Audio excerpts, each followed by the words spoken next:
This is the Triple Play Fantasy Basketball YouTube channel, Coach's Corner, featuring Coach James Lewis as myself, my buddy Coach Kevin Coleman from California. We're taking a look at the Houston Rockets.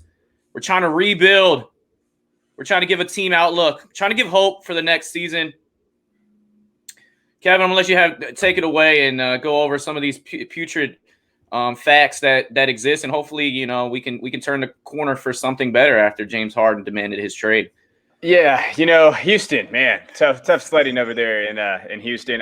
They were pretty bad last year, 17-55. I can't put that all on just what was going on because Steven Silas is the head coach. We'll get into that in a minute, but trading James Harden, it must have been a mess. The chemistry was off. As soon as you get rid of an all-star player like that, then your system is messed up. The roster is messed up, which we'll talk about. Like this is a full rebuild. Like this thing is massive. And I think they could have gotten more for Harden. We'll get into that. But right now, they went 17-55 last year. Points per game, they're 24th in the league. Opponent points per game, they were awful on the defensive side. 27th out of 30. Offensive rating was bad. Defensive rating was bad. Like, if we could sum up one thing about the Houston Rockets this year is that they were bad, like just plain awful bad. Yeah, and they lost 20 straight games. Steven Silas was, beside himself during that entire period. They finished the season 6-45, and one of those wins was against the Clippers at the end of the season when they gave them a win. So you're basically looking at 5 wins in 50 games. They were the worst team in the NBA at a certain point, and 27th in offensive and defensive efficiency. I don't know if I've ever seen such terrible stats. You could make an argument this is the worst team in the NBA. Yeah, and God, they were bad. I mean, when you're looking at it just perspective wise, like, and the big thing is they were in a kind of a no-win situation. They have Russell Westbrook. They're trying to make Harden happy, and he's never happy unless he's at a strip club in Atlanta. So like, you're really struggling with like what's going on here. And then you got the front office here. The jury's still out on their owner. Tillman Fertitta, he's kind of the hands-on guy, like, and he really likes to get involved. And I'm old, coach is old. Like anytime we see owners that really like to get involved, I feel like, and especially like front office stuff. I mean, Mark Cuban's involved, but I don't know how much front office he is. Like Tillman is really in there. And we've seen kind of a turnover here. They have Raphael Stone. He took over for Daryl Morey. We all know Morey. He's a great general manager. He did what he needed to do in Houston. Look what he's doing in Philadelphia. So Raphael Stone's came in, and the jury's still out on a lot of these guys. Coaching staff, I think, is the same way. Steven Silas is there. The assistants, I mean, Jeff Hornacek, man, my guy. I cannot. What a group of characters here. Dosunmu, Jeff Hornacek, and John Lucas. It just seems like this would be an interesting room to be in. Hey, hasn't John Lucas played or coached every team in the NBA? Like, I feel like John Lucas has just been around. Like, I know he does those camps and everything. It's so funny. His son's played in the NBA. He was the former number one overall pick. He's an NBA basketball lifer for sure. Yeah, that dude don't leave a gym. Now, when we're talking about like, okay, let's look at their salary cap real quick. The projection for 2021 is 112. Right now, it's about $99 million committed for them. If they get rid of Avery Bradley's kind of contract, which is the team option, they could actually have about $20 million in cap space. So that's good. So when we're talking about now, their cap is weird. When you're looking at what they paid guys, they're paying John Wall $47 million in the next 2 years. They have Eric Gordon still on the roster. Worst contract in basketball, by the way. You can't hide it from that one. Yeah, we're going to get into John Wall, see what he's going to do. We got Eric Gordon. To be honest, I totally forgot he was on the Rockets. Kind of, just kidding. But it was crazy. Like, they're going to be paying him $20 million in 2023, and he's 32. Like, that's a contract there. I think Christian Wood's got a pretty good contract. But after that, like, those 3 guys have that. After that, it's pretty open. So they do have some maneuverability. So they've done a pretty good job with their salary cap. They have some trade exceptions there. Austin Rivers trade exception, Russell Westbrook, James Harden, all those different guys there. They have some trade exceptions as well. Free agents coming up, Kelly Olynyk, Dante Exum, which, man, that was a blast from the past. Remember when Dante Exum was supposed to be that dude, and then he's sitting here as an expired. Avery Bradley's there, all these different guys. So if you look at their roster, look at their free agent, their cap holds, what they have, I mean, to be honest, they're not in a terrible position. The worst thing is they have John Wall on that contract on the books. So to me is if you're going to have to keep him, you're going to be looking at a rebuild that's going to last till 2023. Like 2023 should be the year that they say, okay, we have now tons of maneuverability, hopefully hit on these draft picks, and now we get to reload and go. I think you can still trade John Wall's contract. You don't think so, but I do. I think that there's a team out there stupid enough to trade for him. But Eric Gordon's a guy you're going to have to try to get rid of to a contender, which I think you can. I don't think that contract is unmovable. I also think that he plays a big role in maybe some of these 3-team deals if they're really trying to make moves as far as moving up in the draft. They've talked about moving up to number 1. They love Cade Cunningham. He's a hometown kid from Texas, and it's kind of thrown out there that Eric Gordon might be a piece of this puzzle, or Avery Bradley, who could be a role player on a contending team. His team option is 5.9, so that's actually a good contract, and it's easy to be moved and some package some of those things and maybe move up to the 1 spot, because Detroit has not come out and said we're getting Cade Cunningham. And sometimes you see that at the number 1 pick. Obviously, you want to hold on to that type of information, but I don't know if Detroit is completely sold on Cade, or they like some of these other options. And there are 4 guys that are incredible. I will say Avery Bradley is one of the most overrated basketball players in his career. Like Boston, like he never really panned out. Like, so I just want to throw that out there. I don't know why I'm throwing shade at Avery Bradley. I'm sorry if you're watching this, Avery Bradley, but I feel like he's always been overpaid for what he actually performs on the court. Wow. I guess I agree to disagree on that. I love Avery Bradley. I think that it's just been injury riddled, but his defensive ability and then his ability to develop that 3-point line. There's few guards that are as good as him with his hands and staying in front of other guards, and he's tough. So I disagree, but at the same time, I agree with the fact that because he's not on the court, I could easily see that argument. It's kind of like Eric Gordon. When Eric Gordon plays, he's a bucket, but it's hard for him to stay on the court, but that's why he got that contract. Yeah. So let's take a little look at their lineup here. And you have 9 guys returning. I broke it down to kind of your rotational players, your kind of key players. Gordon, he split time with starting and coming off the bench, and based on what they do in the off season, maybe they get Jalen Green, and Jalen Green comes off the bench and he figures out, how to follow Gordon, or they just start him, throw him in there. They're in a complete rebuild. If they get Jalen Green, that kid should start. Kevin Porter Jr. came on very strong. We will talk about him. He's 21 years old, and he just rose to the top. And they got him off of a second-round pick from a frustrated Cleveland Cavaliers team, and looked like they got a steal there. And then our bench guys, but they are all contributors. DJ Augustine is on contract. Avery Bradley, as we talked about, is a team option, and we can see him getting moved. Jae'Sean Tate was on the all-rookie teams, but he is 25, so he is a little bit more seasoned than most players. He plays a big role. He contributes offensively, defensively, all sides of it, much like Daniel House. And we all know he is the bubble disaster. You can look into that story if you want to, but Daniel House it's kind of looking to find his spot again. And then Kmart Jr. was the 57th pick overall, and he just looks like a steal. They got him on contract for like 4 years on less than $2 million a year. He gets blocks, he gets steals. He's very electric. So he's a good little piece of the puzzle. We talked about Tate here. All rookie team, 51%. He guards some of the best players on the other team. He can rebound a little bit, play make. He's kind of like the just new age type of guy in the NBA that can find a rotational role, much like Daniel House, who we'll see if he can try to make a comeback. But your building blocks are Christian Wood. Don't be a casual if you don't know about this kid. He's 20 and 10. He gets you a block game. He can really shoot the 3, and he's just a gamer. Like, you get the ball in his hands, and he makes plays. He makes things happen for his team, and I think he's a great piece of the puzzle going forward, because you can put him at the 5, and you can possibly put him at the 4. We look at Kevin Porter Jr., who I don't know if you want to roll that tape, Kev.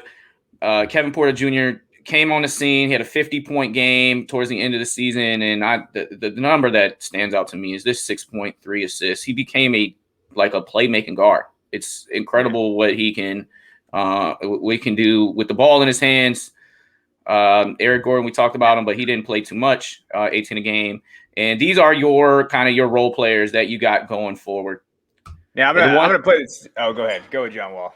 I was going to say, but the one guy we really do have to watch here is John Wall. He played well when he did play. The shooting percentage obviously is an eyesore, looking at 40%. He's shooting 6 threes a game more than he ever has at 32%, which is just a little bit below that 33%, which is like okay, acceptable. The people are still going to go underneath him, but defensively, he still has his capabilities. He still gets blocked. He's one of the best. He's one of the greatest blocking point guards of all time. He gets his hands on steals, and his assists actually went down a lot last year. That's 7 a game, but for him, he's more of a 10 a gamer. So he was definitely unloading it, knowing that he was kind of playing on a losing team. Also, he came in there thinking he could probably work out a relationship with James Harden. James just kind of didn't even pick up the phone, and yeah, I kind of feel bad for him at being a Wizards fan and just knowing the type of guy he is. I'm hopeful for him going forward, but yeah, the injuries have really hit him bad. Yeah, my favorite story, real quick, before we throw on the Kevin Porter film, I do want to talk about Christian Wood. My favorite story is draft night when he didn't get drafted and his girlfriend left him at the airport. He never saw her again. And he's like, oh, that was a $45 million mistake because she left him there. And so shout out to my boy Christian Wood. You're my guy. I'm glad that you're here. The thing about Porter is, it's hard. Like, I like Porter, but the thing is like, is he a good player playing on a very bad team, or is he just an average player that's having his stats kind of put up? I think that he did pretty well last year from what we saw. That's a good point. He's a good shooter. It's just like, the volume, is he going to get that volume in other teams? Like, obviously it was good for his development that he got this playing time, and I like that, and I think that's good. Now, can he contribute on a team that is competing and has other guys around him? I think that's the thing that we have to look at the most with Porter. I like him, though. I think that he came on. He's a good story, getting his new start in Houston. I think that's the thing. It's like these kids are getting a new start. But when you're playing on these bad teams, we've seen it, Coach. We've been watching the NBA a long time. Like, these kids that play on these bad teams, they develop bad habits, and then they just want to score and do these things that they're doing. As you're rebuilding, sometimes those kids are the ones that you can't keep on your roster because they fall in those bad habits that they built as they went through these bad teams.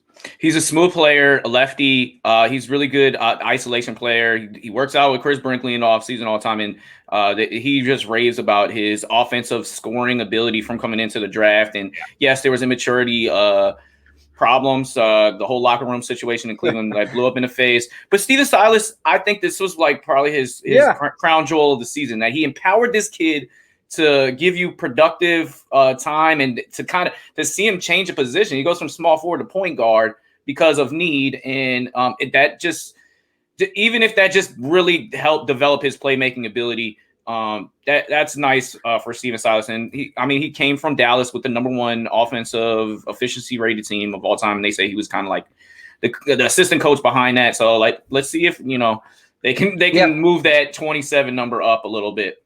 Yeah, no, I think that's key. I think Silas is a good coach for this. Like, I don't think he wanted to see the thing. I feel bad about Stephen Silas coming in. He thought he was going to have Harden and a team, and then all of a sudden they're gone now. Now he had to kind of shift. So I saw that frustration. I think he's learning, and hey, this is my chance. You only get, there's only so many opportunities coaching the NBA. So I do like him, like you mentioned, and you see the stats there. 16 points, 6 assists, 3 rebounds. Now the big question mark for us before we get into the draft stuff is what the hell we're going to do with John Wall, and I think that's the question mark that we all have. He had some bounce last year, and he didn't look terrible. Like Coach pointed out before show, he didn't play the whole season, but he did show something, right? It's not vintage John Wall. Like, it's not old school, Washington Wizards, your boy, like John Wall. But he did have some bounce. And what we've seen, I think a good example of, look at what Derrick Rose has been able to become. Like, that kind of come back from injuries. Nothing gonna be now. Is that $44 million worth? No, but that's not anything that he can do about it. That's the contract he has. So I thought he did pretty well last year. He had that bounce back from his injury, and I think he's a very serviceable player. I don't think he's going to be necessarily an all-star again, but he's a very serviceable, if he can stay healthy, point guard on the team, scoring first guy, and someone who can kind of contribute to a team. So what I did is, right now going around all NBA circles is trades for John Wall. And so I found a bunch that have been either liked by John Wall on Twitter, which I think is hilarious that he likes some of these. And then also some guys out there, some analysts of hey, this is where, this is what we're looking at the team. So I'm going to have Coach look at these, and I want him to tell me what he thinks about them. So here's the first one. This one actually got liked by John Wall. John Wall to the Clippers for Serge Ibaka, who has a player option, so he's got to accept that player option. Patrick Beverley, and then my boy Luke Kennard, who, man, he's getting paid. So good for you, Luke. Coach, what do you think about this deal? I think this is of the three that we're going to look at. This is the one that I like the most. The Clippers point guard position. I know Reggie Jackson played very well in the playoffs. I think he's set to get a certain number in free agency that the Clippers probably won't retain him, but he also wasn't as consistent all year round. I think the Pat Bev, we got to get Pat Bev out of LA, and he can go be annoying on another team. The Luke Kennard contract, like you talked about, is pretty bad. It's $60 million, and I think there was a confidence thing. He played with a team that was like rough, and I don't think he could just hang with those type of personalities, and his confidence just hit the floor. Serge played well at the beginning of the season when he wasn't hurt in that starting lineup, but I mean, you can't rely on him. I think, man, you roll the dice on John, especially if you can get Kawhi to come back. That is the biggest question for the Clippers. But you throw out John Wall, Paul George, and Kawhi Leonard. I like that fit too. John Wall is a dimer supreme, and I think that he kind of could settle into that role. He could get some points in the fast break with some of the complementary parts, and then when we're in the half court, you go to PG, you go to the Kawhi. That could be a tipping point, and I would love to see him with that. I actually hate the Clippers, but if they get John Wall, I definitely changes my mindset on me, liking them or not. Well, am I crazy to think like the Rockets should get more? Like I don't like I don't know. Like I don't like what the Rockets are getting here. All right. So the Kennard contract's bad, but it's way less than 47 for the next year. They're opening books. Ibaka and Beverly are on 1-year deals, and so that's why I like that, especially going forward. And I think I like the Ibaka and Wood fit. I know that they're probably not making they're definitely not going to make the playoffs next year, but I like it. You get the contract off, and obviously the Clippers are going all the way in, and you would have to have a lot of subpar contracts. But you see, the Clippers have been able to get a lot of players for the low, like Cousins and some of these other guys, because they see that appeal that they have a chance to win a championship, maybe getting those veterans. I don't know. No, that's fair. Let's take a look at a couple more. NBA trade machine here. So this is between the Rockets and the Pelicans. So the Pelicans get Wall and Tate. And we've talked about the Pelicans before on this show that they need a point guard. Like we said, hey, they need a point guard. So not a terrible fit. And then they'd have Zion and Brandon Ingram. And then the Rockets get Steven Adams, Eric Bledsoe, and then Alexander Walker. What do you think about this deal?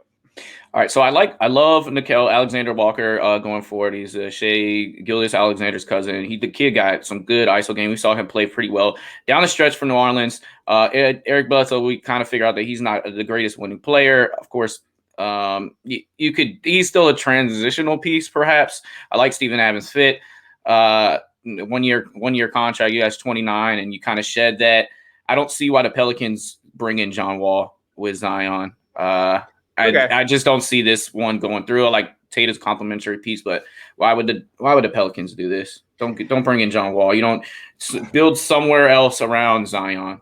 Okay, no, that's fair. I don't really like what either side's getting, to be honest. Like, I don't mind the point guard part, but the contract doesn't make sense for the Pelicans. The Rockets on the other end, I mean, you get an expiring deal. I don't want Eric Bledsoe's contract though. Like, that's not one I want to put on my books, no matter what. All right, let's take a look at this one because this one's fun. So Dallas Mavericks, they get John Wall and Christian Wood, so your boy, and for Porzingis, Richardson, and Nicolo Melli. I pronounced that wrong, but what do you think about this one? I think you got it. I think you got Melli. Nice. Yeah, what do I think about it is no to I don't want Porzingis in Dallas. I'm like I probably don't want John. I like Brunson's fit with Doncic. I think that they can go in other directions there. They do have to make a decision on Tim Hardaway Jr. being a free agent.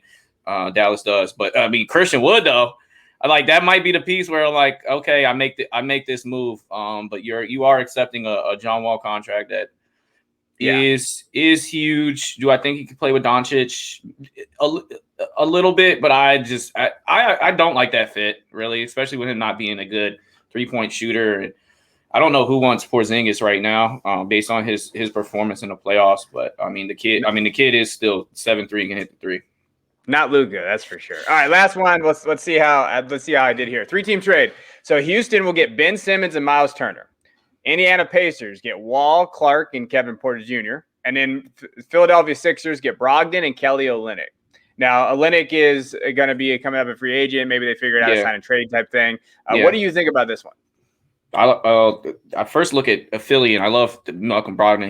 He's a winning player, and if I'm on any winning team, I want Malcolm Brogdon because he can play the 1 and the 2, and he competes on both ends, and he's a high efficiency player. I think he's been a 50, 40, 90 player before, or he's been very, very close to that. And Kelly had a resurgence there, and I think he would be a good compliment with Joel Embiid. Ben Simmons, you got someone to build on for the future for the Rockets. So, dude, do it. And then Miles Turner looks like a good fit with Wood since he's a good defender and he can hit the three a little bit too. Pacers, they're in limbo. Maybe they're in love with Kevin Porter Jr. and that's the reason why they make this trade. But otherwise, I don't see why you give up Brogdon and Turner unless they're gonna go complete rebuild. They've always been middle of the pack guys, and they always seem to get in the playoffs. So. That would kind of be walking away from it, but maybe they see something in Kevin Porter Jr. No, I mean, that's still a playoff team. You got Wall, Porter Jr., and you got Sabonis, but I guess, I actually like this one.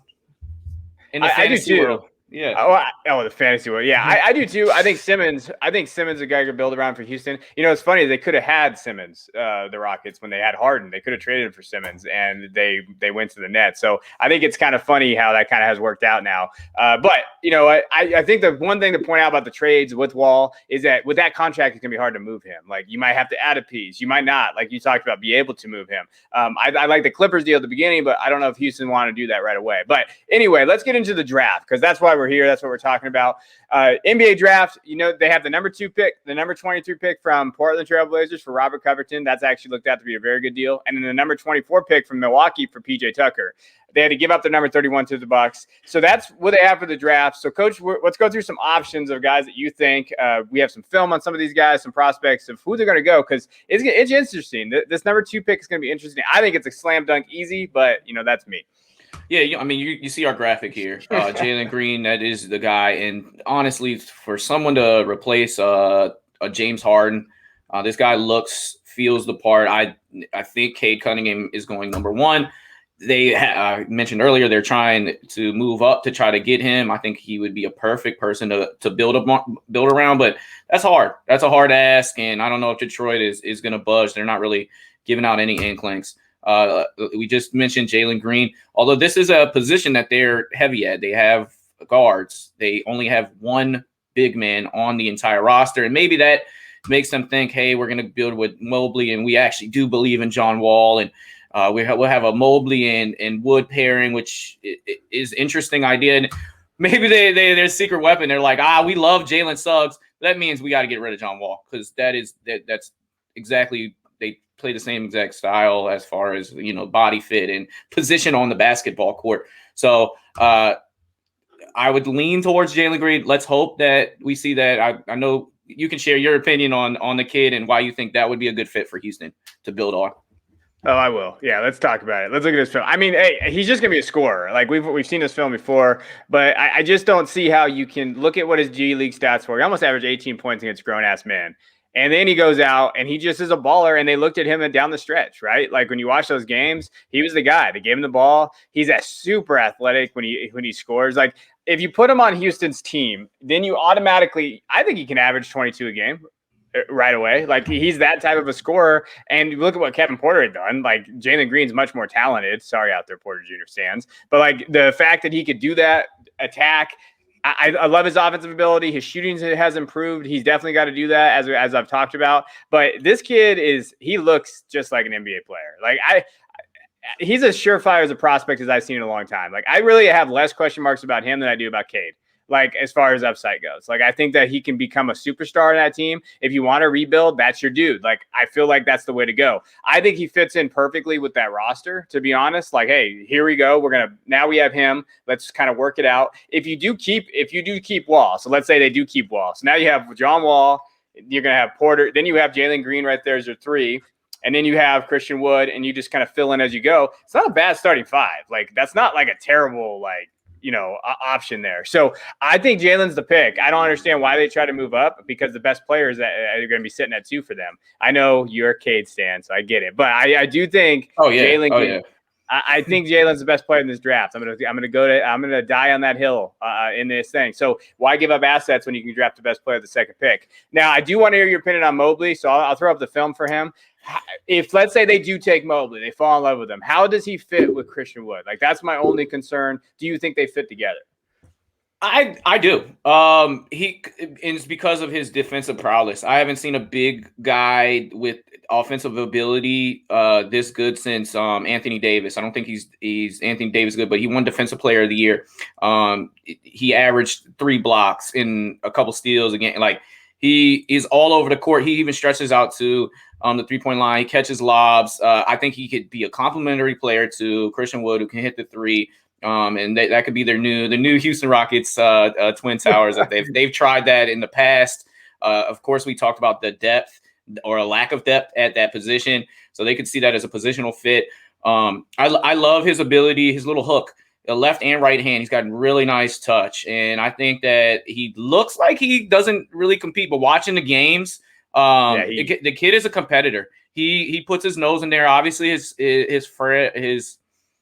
build is a little frail. He's 210 at 7 foot, but he's super long, and his lateral ability to move side to side and go north and south, I love it. And long arms. I think that's a good fit. I could see why Houston would fall in love with this player. Jalen Green, to me as a fan, I would think that was the most exciting basketball. I would love to see, what he would look like in my uniform if I'm a fan. But I could see them falling in love with Mobley, and who knows? They might be trading around. They might move to the top 4 picks.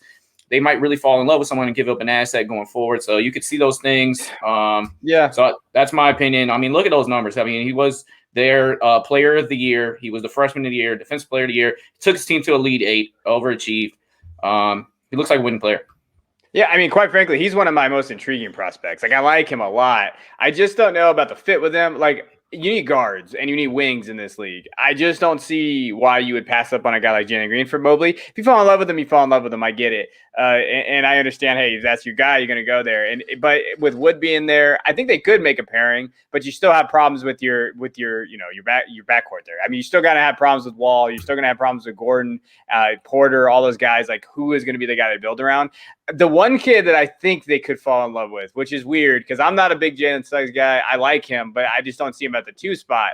I really think they could maybe fall in love with like his ability. 6'4", 205. He did well in college. We saw him in the tournament. His buzzer beater shot that he had. I know you like Suggs. I do too.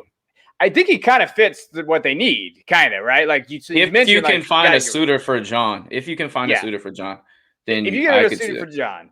But I do think, like, when we're talking about transcendental stars, like, can he basically up the franchise, put him on his shoulders? I don't know. Maybe. I think Jalen's more that guy for me, but I do think that he fits a need for them, having that guard, like we're going to be talking about here in a minute. Like, that is number one for me when I watch their team. Like, Wall is fine, but he's a scorer and he's going to go there. Like, they need someone to fill that gap. Suggs could be that kid stepping in. Hey, and he's mature and he can play, man. And he's fun to watch. So I do like what he brings to the court. It'd be interesting defensively. He's good. Like, I just think that's a safe floor pick, right? Like, I think he's going to be a rotational guy. He'll be probably a starter. Can he be a transitional star? Like, hey, man, this guy's going to be there. I don't know yet. We've seen him here. He can finish. He can do those type of things. And when I talked about like what they needed in the draft, primary ball handler, front court help, and talent, right? And he fits 2 of those needs to me. Hey, he fits those needs. He's there. Hey, can he be these guys? And that's where I see him. Now, I do know that, Coach is a degenerate of basketball knowledge. So he has some guys that he likes for the other picks. So what picks are you looking at later? So like we talked about, they have the 23 and 24.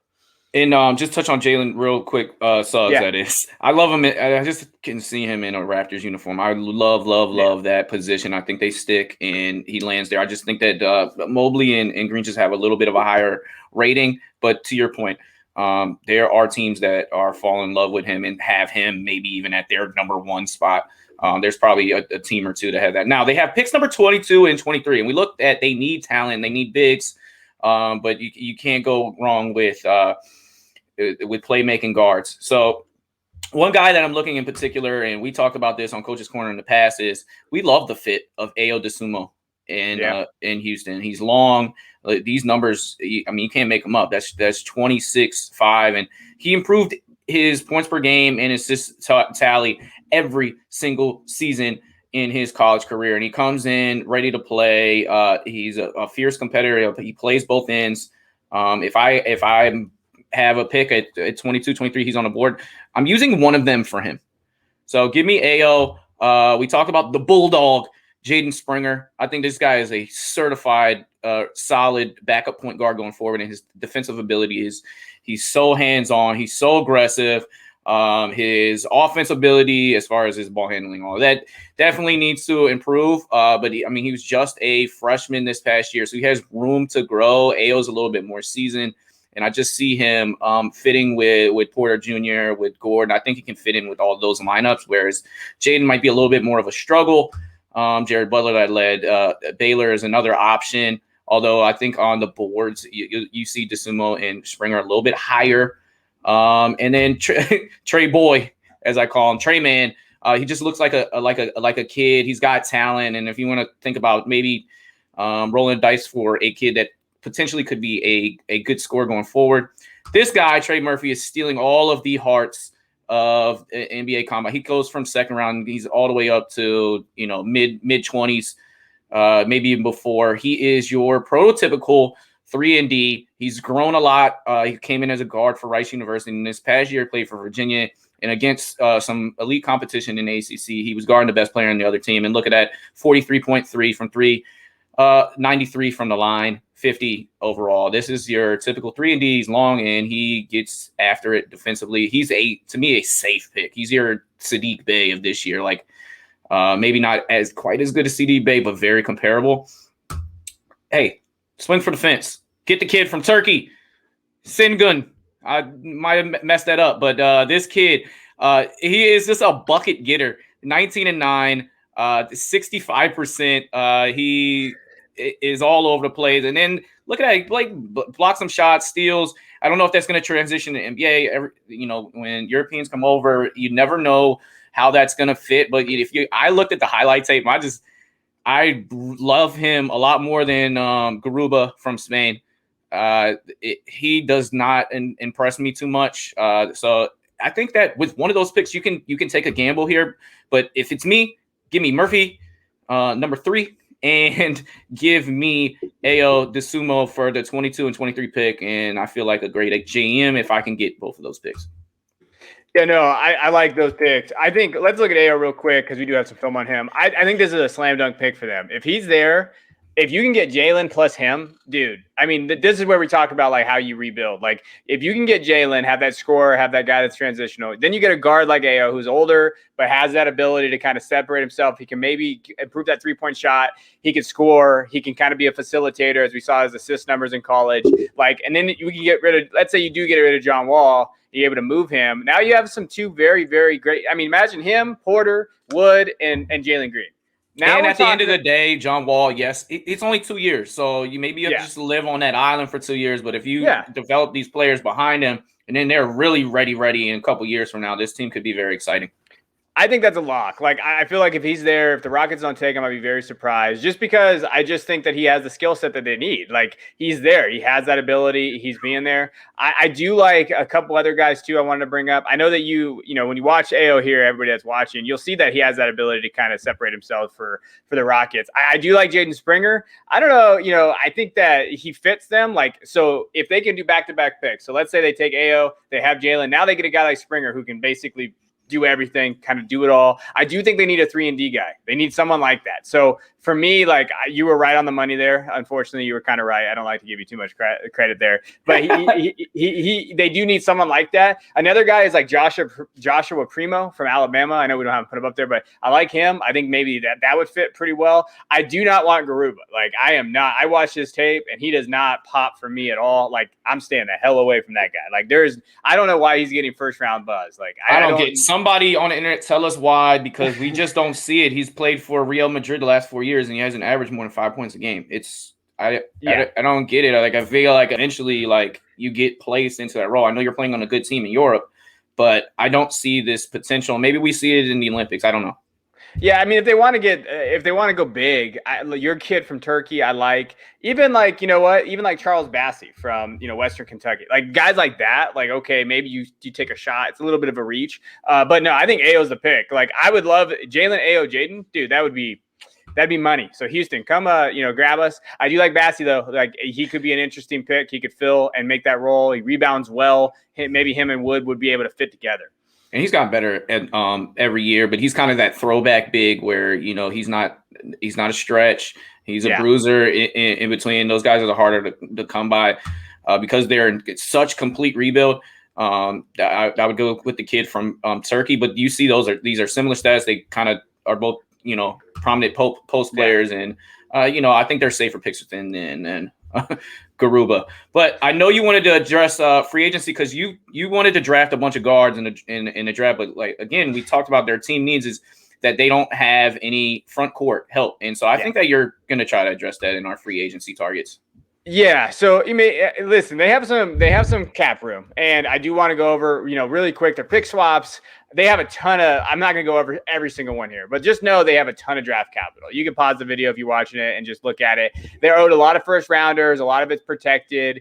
They're going to see a lot of different things there. Again, this just keeps going. I had to make 3 different slides for this just to show you how much draft capital they have. They have a ton of picks out there from Brooklyn, from the James Harden deal. Even, they owe some deals. They owe a first rounder every once in a while. Expect 2024. So I really feel like they need to get by 2024. They got to get that rebuild. And so you'll just see these tons of pick swaps there. So that's kind of the deal there. Like they're going to have to address that. Now, some targets really quick. You probably know this kid, but Washington kid. I wanted to start off slow and then kind of work our way up here. What is your problem with Bonga? Is that how you say his last name? Isaac Bonga? Yeah, what is Isaac Bonga. I like him. Like he's okay. Like he would kind of help with that 3-4 area. He's not. He shouldn't be an NBA player.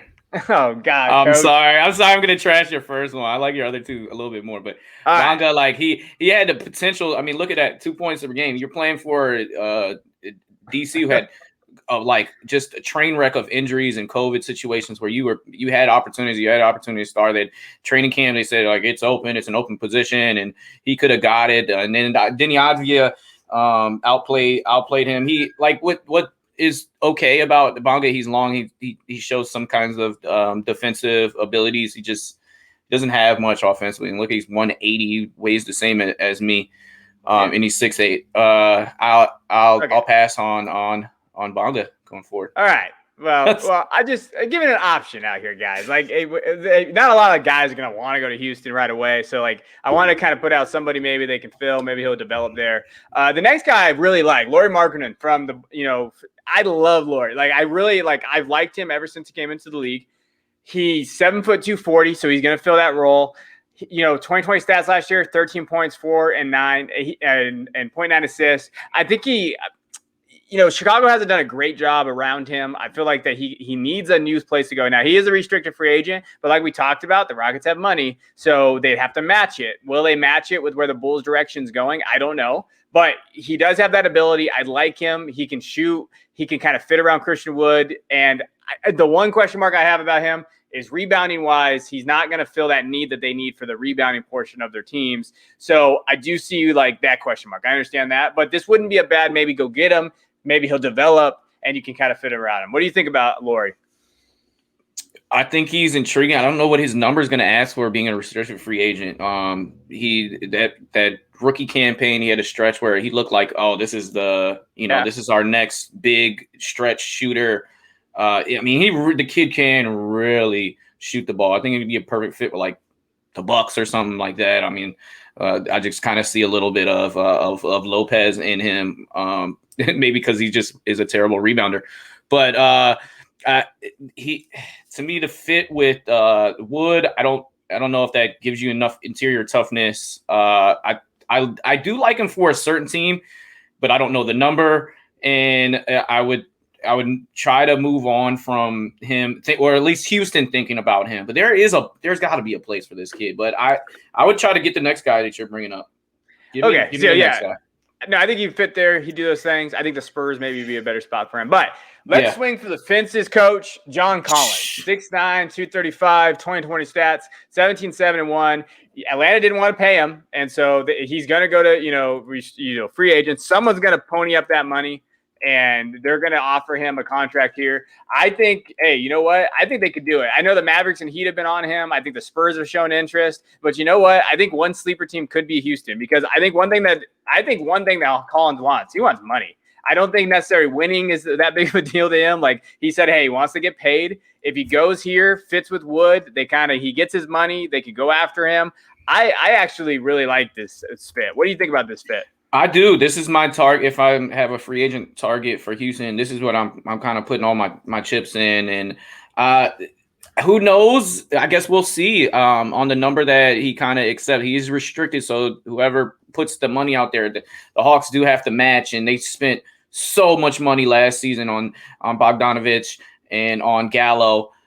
He is that guy that has the relationship with Trae Young. Like that seems like they have a really, really good bond. And he had some really good moments in this playoffs. It's going to be hard for Atlanta to move on, but they might just be financially too tight to be able to handle a guy that's 18-7 and had an even better year this season before.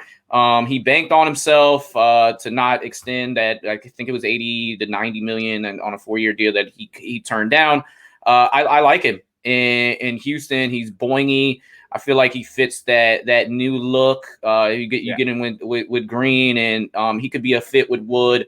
I mean, he can shoot the three. They wouldn't be the greatest defensive front court, but you want to see what that pairing looks like with Christian Wood. And I would try to get a guy like John Collins.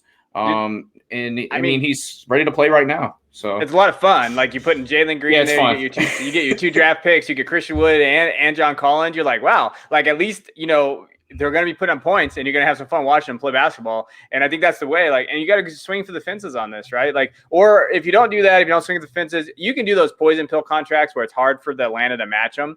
And I think they're going to be a little bit cash strapped. And I wouldn't mind doing that. Like that's the way you kind of do it. If you don't go for these guys and these restricted free agents like this, then you get stuck with like the Kings, like my program. Like there's nothing that they can do because they don't think outside the box. They get stuck in middling teams and you do not want to be there. So I know Houston wants to go for it. Their owner wants to win. And so this would be a hell of a grab for them. And could you imagine if they got him plus their draft picks that they have? And then we're talking about Houston, man, they can play a little bit. Like maybe they don't got to move Wall now. Maybe they can just say, let's try to compete in the West after 2 years. Wall's out, contract's gone, and we can go after some other guys. So I think Houston is to be honest, I think Houston's in kind of a better spot than the Pistons are because I think they have a little bit more talent on that roster. But since we did the Pistons last, I do think Houston has some maneuverability that they can move around a little bit. The only part that I disagree with is Detroit has the chance to get Cade. Yeah, whatever. So that's why I lean that way. But I hear you. Whatever. They have some more talent. They have some guys that are ready to play like right now that can contribute, and so they have more pieces around the puzzle. As Detroit has some younger guys, and then they got Jeremy Grant. You just see a little bit more players and flexibility with the lineup. Just to go over one last time. You got John Wall, who's on contract for a couple of years. Eric Gordon, who's here till he's 36.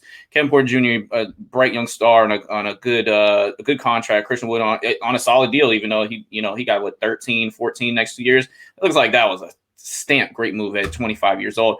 Augustine, he can come and go. Avery Bradley, we can see him probably get moved. Jae'Sean Tate is a 25-year-old player on a young contract that has promise. Daniel House, we'll see. And then Kenyon Martin is on contract for 3 years, and he's a high flyer. So, I mean, you do have some excitement here. Yeah, no, I think this team is going to be interesting. It's really up to, when you're looking at what Steven Silas can develop. And you know what? It's up to, Rafael Stone. What can he do general manager-wise and go there? So, Hey, you know what? I appreciate this. This is a lot of fun series here that we have here. Let us know in the comment section what you think. Like, hey, what do you think with the Rockets? Do you think they should go Jalen Green? Do you think that maybe they'll go Mobley or move up to the first? Hit that subscribe button, that like button, and me and Coach really appreciate it. Absolutely. Tell me what your team is, and we want to break them down too. We don't want to just hit the top of the draft. We eventually want to touch on all of these teams. So thank you again. This is Coach's Corner, AAA Fantasy Basketball, and we'll see you.